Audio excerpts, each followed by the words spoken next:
Hello everyone. Last video मैंने steel structure का दो कन्वेंशनल क्वेश्चन किए थे। इस वीडियो में मैं थर्ड क्वेश्चन कर रहा हूँ। क्वेश्चन क्या दिया है? A tension member in a truss consist of a pair of angles ISA 100 cross 65 cross 10 welded on the either side of a 12 thick gusset plate using a 7 weld design the welded joint। Okay, तो एक gusset plate दे रखा है आपको जिसकी thickness देखिए 12 और ये angle दे रखा है जिसके डायमेंशन देखिए 100 क्रॉस 65 क्रॉस 10 और ये सेंट्रॉयडल एक्सिस है, ठीक है। और ये वेल्डेड से कनेक्टेड है गैसेट प्लेट से। तो डिजाइन करने के लिए क्या करेंगे? सोल्यूशन। डिजाइन का मतलब क्या होता है? सबसे पहली बात समझ लें।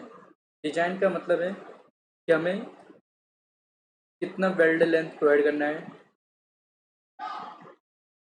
Weld length on top and bottom of angles जिसके थ्रू हम गैसेट प्लेट को कनेक्ट किए। कैसे होगा ये बताता हूँ मैं आपको।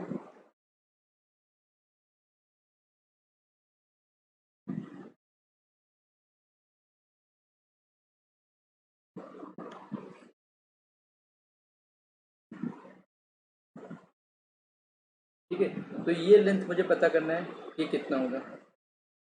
डिजाइन द बेल्ट मतलब ये हुआ।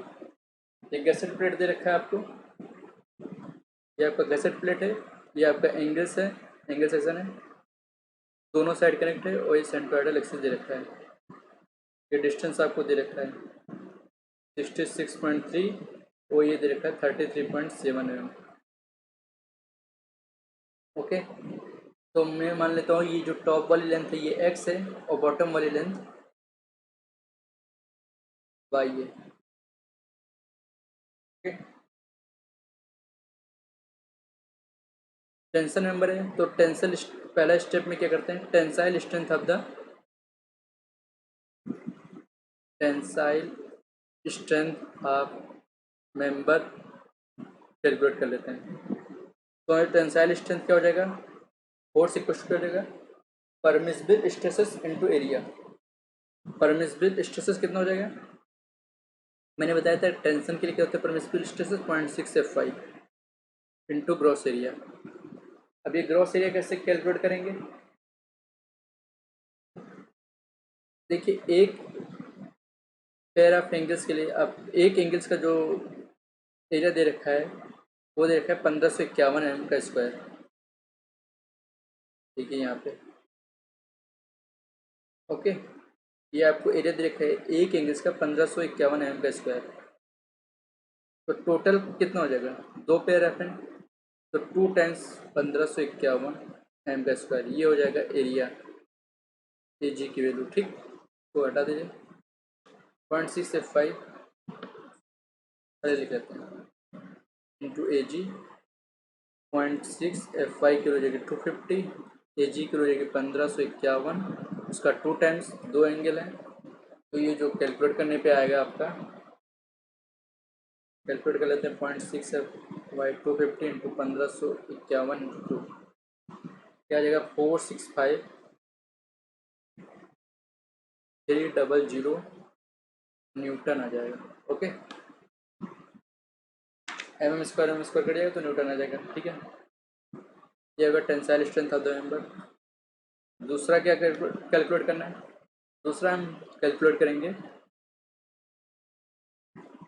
हमें पता चल गया कि मैंने मान लिया कि टॉप पे जो वेल्ड लेंथ है वो एक्स है और बॉटम पे वाई लेंथ है। ठीक है, तो हम tensile strength of the weld भी कैलकुलेट कर लेते हैं। टेंसाइल स्ट्रेंथ ऑफ वेल्ड वो कैसे कैलकुलेट करेंगे?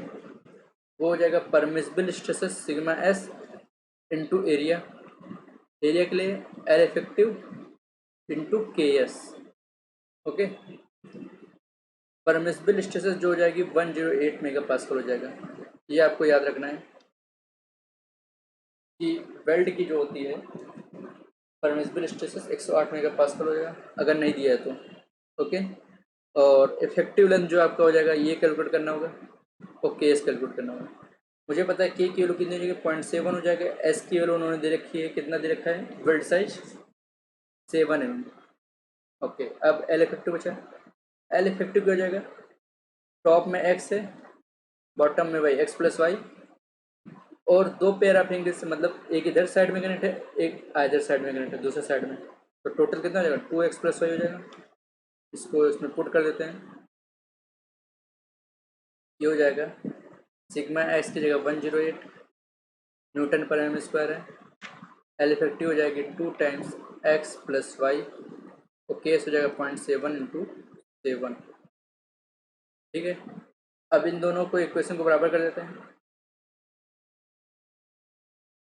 ठीक है, ये जो tensile strength of the member जो है सेफ डिजाइन के लिए क्या होना चाहिए, tensile strength of the weld के बराबर होना चाहिए। ये हो जाएगा 46530 is equals to 108 times 2 times X plus Y into 0.7 into 7। यहाँ से एक्स प्लस वाई की वैल्यू कैलकुलेट करेंगे तो कितना आ जाएगा, ये आ जाएगा 439.6। ओके, में आ जाएगा। अब नेक्स्ट क्या है, अभी एक्स प्लस वाई का एक इक्वेशन मिला, दूसरा इक्वेशन कैसे ऑप्टेन करेंगे। तीसरा स्टेप में आप कैलकुलेट करेंगे कि जो ये वेल्ड दे रखा है, मान लेते इस वेल्ड के लेंथ से और इस वेल्ड से फोर्स F1 है, F2 है। ठीक है, ठीक है, टेंसाइल फोर्स F1 है, F2 है। तो कोई बेंडिंग ना हो, कोई डिफॉर्मेशन ना हो इस प्लेट में, तो इसका मूवमेंट निकाल लेंगे। ओके, इसके अबाउट मूवमेंट कैलकुलेट करेंगे, सेंटर ऑफ ग्रेविटी के अबाउट। हमें सी जी दे रखा है। ठीक है, तो F1 इंटू टॉप से कितना डिस्टेंस दे रखा है, 66.3 is equals to F2 into 33.7। दोनों फोर्स का सेंटर ऑफ ग्रेविटी के अबाउट मोमेंट ले लिया। अब कोई बेंडिंग मोमेंट जनरेट नहीं होगा स्ट्रक्चर में। ओके, तो F1 के लिए क्या हो जाएगी, टेंसाइल स्ट्रेंथ वही फार्मूला क्या हो जाएगा, 108 इंटू एल इफेक्टिव इंटू के एस। एल इफेक्टिव कितना हो जाएगा यहाँ पे, 2x हो जाएगा। दोनों साइड के लिए ले रहे हैं तो एक एक्स 2x हो जाएगा, और इधर भी लेंगे तो कितना हो जाएगा, 108 एल इफेक्टिव 2 टाइम्स वाई हो जाएगा बॉटम के लिए इंटू के एस। हो गया 108 2 टाइम एक्स इंटू के की 0.7 इंटू एस की बेल्ट साइज दे रखा है।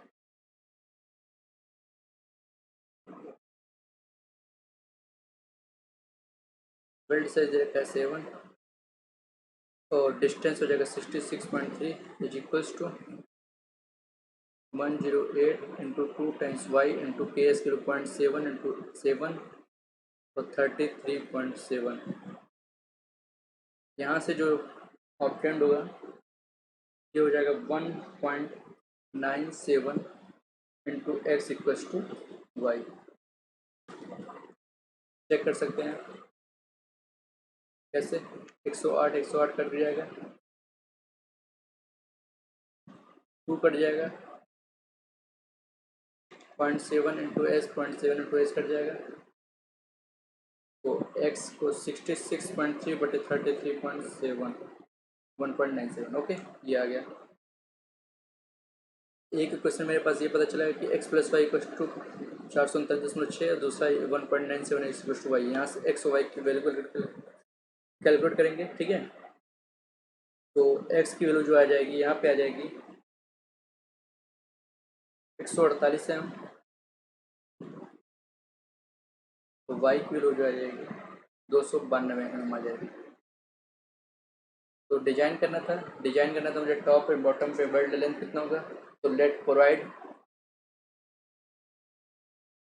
फाइनल आंसर आपका ये हो जाएगा फोर्थ स्टेप में, let provide top weld length कितना हो जाएगा ये आपका, एक्स बराबर 150 एम ले लेते हैं, और बॉटम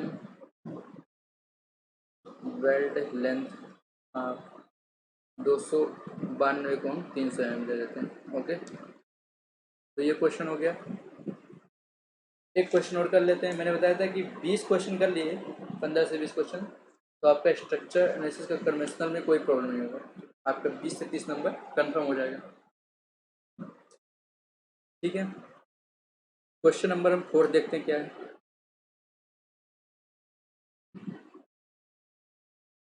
क्वेश्चन नंबर 4, इसमें क्या दे रखा है, एक ब्रैकेट कनेक्शन दे रखा है और मुझे फाइंड करना है कि मैक्सिमम लोड वो कितना कैरी कर सकता है। कैसे दे रखा है ब्रैकेट कनेक्शन, में बताता हूँ आपको।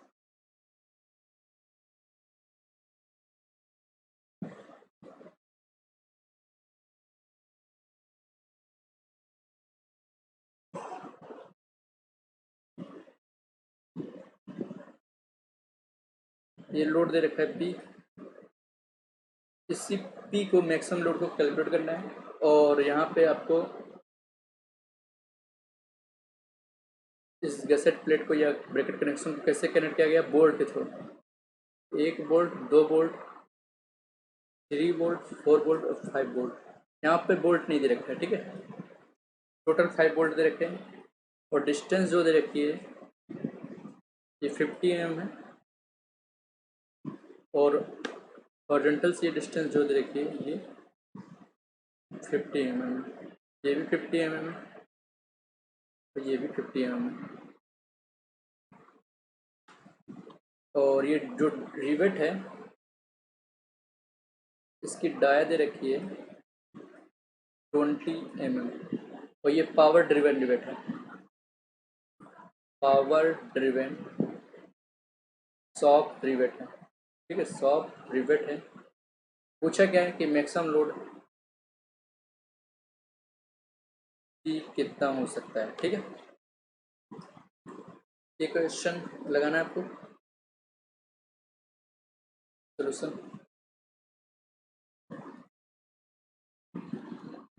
सबसे पहले क्या कैलकुलेट करेंगे, हम रिवेट डाया कैलकुलेट कर लेते हैं, रिवेट होल जिसे बोलते हैं, रिवेट होल या ग्रॉस डाया। 25 एम से कम है तो 1.5 जुड़ जाएगा, 20 + 1.5 = 21.5 mm हो गए, ठीक है।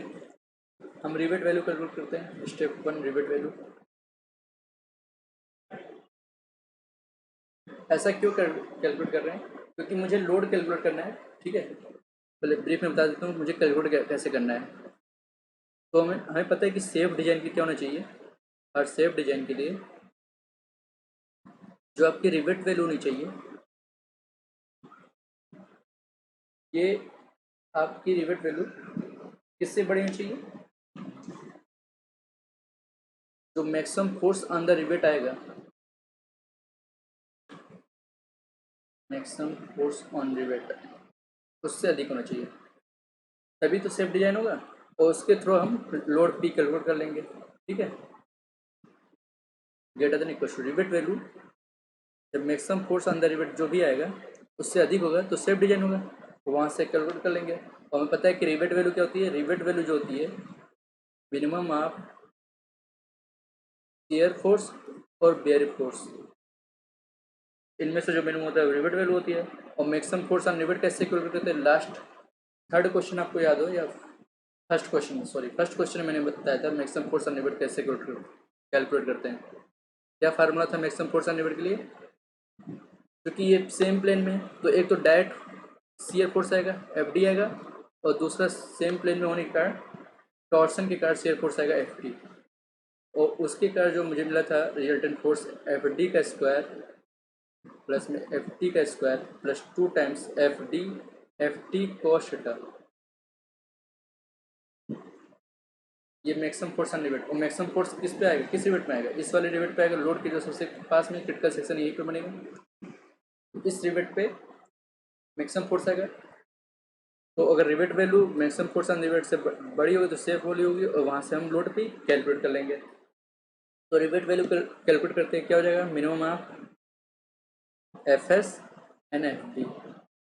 FS क्या होगा, FS जो हो जाएगा वो हो जाएगा π/4 into D0² into permissible stress. अब मुझे देखा है सॉफ्ट रिवेट, फील्ड रिवेट नहीं देखा है, तो फील्ड रिवेट में 10% से घट जाता है, तो शेयर फोर्स के लिए शेयरिंग स्ट्रेस कितना होगा 100 मेगा पास्कल 100 न्यूटन पर m square. Okay 5/4 into d naught का स्क्वायर मतलब 21.5 का स्क्वायर इंटू 100। यहाँ से कैलकुलेट करेंगे कितना आ जाएगा आपका, ये आ जाएगा 36 5/4 21.5 का square into 100 3630.05.03 newton. Okay F B कितना जाएगा, एफ बी हो जाएगा पाई डी नॉट, पाई नहीं होता है sorry, D naught thickness into sigma B, D naught हो जाएगा 21.5 और टी जो है यहाँ पे टी कौन सा लेंगे, T will be T minimum, हमें दे रखा है टी की वैल्यू, ये दे रखा है आपको क्वेश्चन में दे रखा है, ये 12 एम का है थिकनेस है और ये 10 एम थिकनेस दे रखा है, तो T will be T minimum हो जाएगा। तो टी मिनिमम कितना हो जाएगा 12 एम और 10 एम में दो मिनिमम क्या हो जाएगा 10 एम इंटू सिग्मा बी 100 प्रीवेट के लिए 300 मेगा पास्कल, इससे जब कैलकुलेट करेंगे कितना रहेगा 21.5 इंटू 10 इंटू 300 क्या आ जाएगा 63,000 न्यूटन। तो रिवेट वैल्यू इस प्रकार से एफ आर जो रिवेट वैल्यू आ जाएगी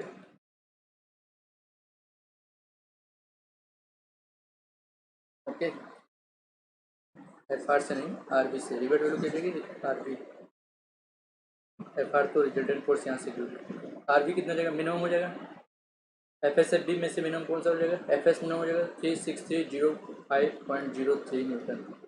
अब रिवेट वैल्यू कैलकुलेट कर लेते हैं, रिवेट वैल्यू तो हो गया, एफ आर कैलकुलेट करते हैं, तो पहले एफ डी क्या हो जाएगा, एफ डी हो जाएगा टोटल फोर्स पी अपान में number of rivet 5, F T calculate करना है, वो एफ टी क्या हो जाएगा पी टाइम्स ई आर 1 का स्क्वायर अपान में sigma R square, P calculate करना है, ये आपको दे रखा होगा, ये अभी पता चल जाएगा। यहाँ पे आपको एक बात ध्यान रखनी, यहाँ पे 5 रिवेट दे रखे हैं,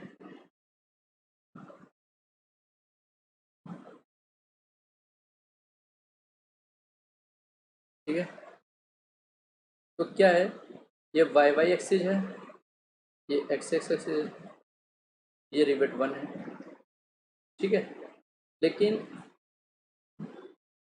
अनसिमेट्रिकल होने के कारण ये जो वाई वाई एक्सिस है ज़्यादा वेट इधर आएगा तो ये क्या हो जाएगा शिफ्ट हो जाएगा, तो मुझे वो वाई वाई डेस एक्सिस कैलकुलेट करना होगा, वाई वाई डेस ये आपको दे रखा है 50 एम, यहाँ से यहाँ तक का डिस्टेंस 50 एम दे रखा है, ये भी 50 एम दे रखा है, और ये यहाँ से लेके ये डिस्टेंस आपको 50 एम दे रखा है, यहाँ से लेके ये भी दे रखा है 50 एम, तो ये डिस्टेंस कितने से शिफ्ट हुआ है एक्स, ये कैलकुलेट कर लेते हैं, क्योंकि ज़्यादा वेट इधर है लेफ्ट साइड में, तो ये जो वाई वाई एक्स जब वाई वाई डेस हो जाएगा शिफ्ट हो जाएगा एक्स अमाउंट से, वो एक्स कितना हो जाएगा 3 वोल्ट है 3 वोल्ट इंटू डिस्टेंस कितना देखा ये 50, लेफ्ट साइड में तो माइनस में हो जाएगा, अगर ये 0 ओरिजिन मान लेते हैं तो -50, प्लस में राइट साइड में 2 वोल्ट है 2 इंटू इधर से ये भी डिस्टेंस 50 दे रखा है 2 टाइम्स 50, टोटल वोल्ट कितना हो जाएगा 5, जब इसको कैलकुलेट करेंगे तो आ जाएगा 10 माइनस में 10, तो मतलब 10 एम से हमारा वाई वाई एक्सिस डिस्प्लेस हो जा रहा है, तो ये अब डिस्टेंस कितना हो जाएगा, ये डिस्टेंस जो हो जाएगा आपका 40 हो जाएगा, ये 10 हो जाएगा और ये आपका हो जाएगा 50, फिर से ड्रा कर लेते हैं, न्यू एक्सिस क्या हो जाएगा देख लेते हैं, 1 volt 2 volt 3 4 5, Y Y dash, ये वाई डैश है, एक्स एक्सिस तो वही रहेगा क्योंकि टॉप और बॉटम में 2 वोल्ट है तो शिफ्ट नहीं होगा। अब ये जो डिस्टेंस है ये R1 हो जाएगा, और यहाँ से लेके जो लोड है पी जो बोल्ट पे लग रहा है ब्रैकेट पे, ये डिस्टेंस ई हो जाएगी। ये डिस्टेंस कितना दिया है 40 हो जाएगा। अभी 10 mm से शिफ्ट कर गया, ये 50 + 10 60 हो जाएगा। ये 50 और ये 10 60 हो जाएगा। और ये डिस्टेंस शायद दे रखा है आपको, ये 400 mm दे रखा है यहाँ पे क्वेश्चन में। ये डिस्टेंस आपको दे रखा है 400 mm।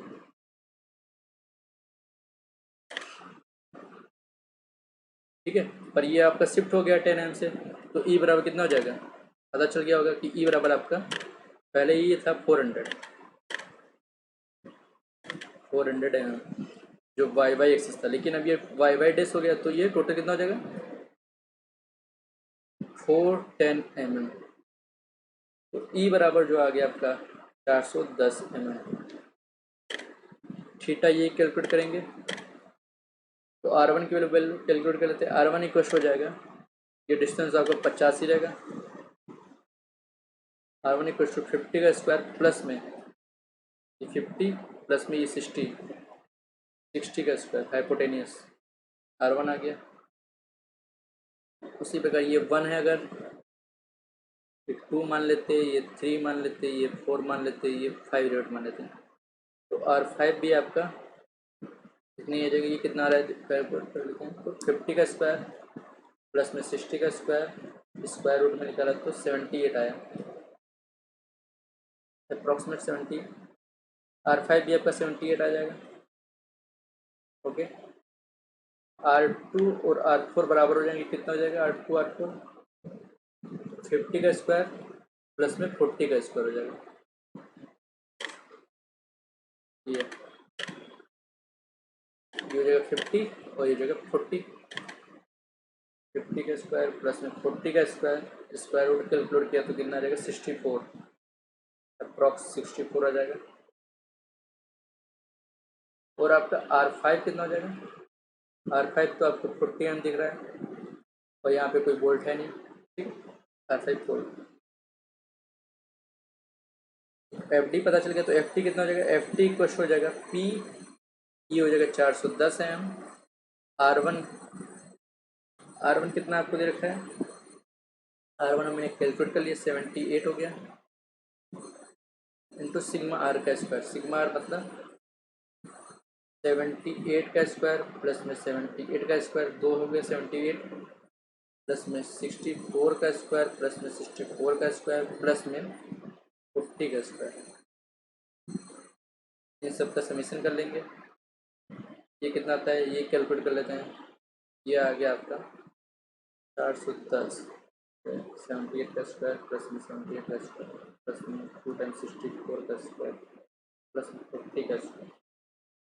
ओके, 40410 78, ये आ गया आपका 1.46p। ओके, अब हम रिजल्टेंट कैलकुलेट कर लेते हैं। रिजल्टेंट FR इक्वल हो जाएगा स्क्वायर रूट ऑफ FD मतलब P/5 का स्क्वायर प्लस में 1.46p का स्क्वायर प्लस में 2 times P/5 into 1.46 into P into cos theta कितना हो जाएगा, कॉस्ट थीटा बेस 60 हो जाएगा। ओके, बेस बटे 60 बटे हाइपोटेनियस 78 हो जाएगा, 60 बटे 78।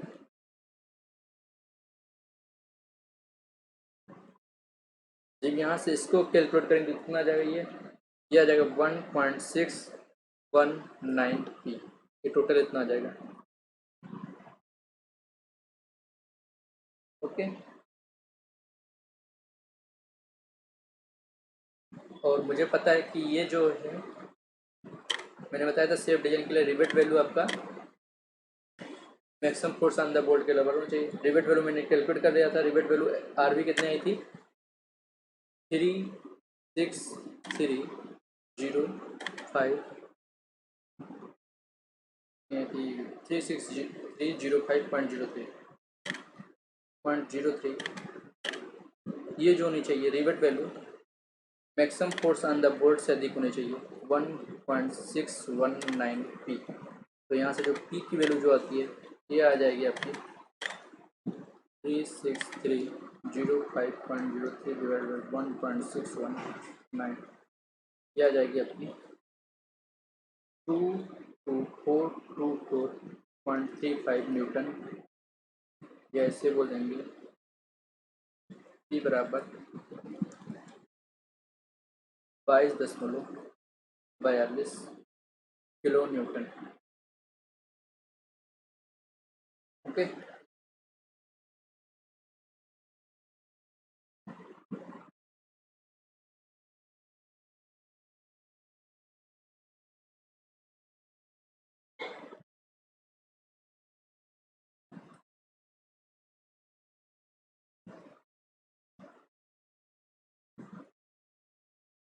ये आपका 2 क्वेश्चन में लगा दिए स्टील स्ट्रक्चर के। यहाँ पे आपको ध्यान देना था कि ये शिफ्ट हो जाएगी वाई बाई एक्सिस इस साइड में, लेफ्ट साइड में, क्योंकि वेट ज़्यादा उधर ही होगा। और माइनस लिया था, ठीक है, ये 0 एक्सिस था तो इधर -50 हो जाएगा, उधर जाएगा तो +50 हो जाएगा। ओके, शेप डिजाइन के लिए रिवेट वैल्यू हमेशा maximum force on the rivet से अधिक होनी चाहिए, और मैक्सिमम फोर्स इस वाले बोल्ट पे लगता है फर्स्ट नंबर जो लोड के जब सबसे नियरेस्ट में।